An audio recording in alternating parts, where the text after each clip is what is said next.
Welcome to the Learning Pines YouTube. We hope this video helps. You're on the device now, so begin immediately. Confirm power and network and whether you have admin rights. On Windows, press Win+R and run msinfo32 to open system information. On a Mac, click the Apple menu and choose about this Mac. On Linux, open Terminal and run lscpu or uname or install NeoFetch for quick readout. Once done, keep these windows open so you can compare CPU, RAM, storage details in the next step.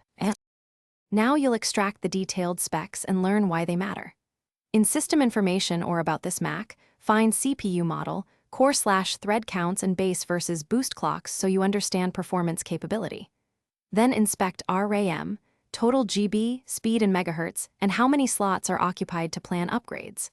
For storage, identify device type, SSD versus HDD, and interface like SATA or NVMe. Check used versus free space.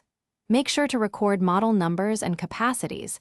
This helps for driver check. Finish by saving and validating the information you gathered. Take screenshots, export the system report, or redirect command output to a text file so you have a copy.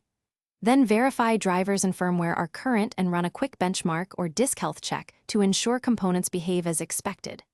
If numbers look wrong, like missing RAM or incorrect disk capacity, reboot and recheck, open BIOS or UEFI to confirm hardware detection, or run the vendor's diagnostic tool. That usually resolves detection issues. Thanks for watching. Consider subscribing if we helped you.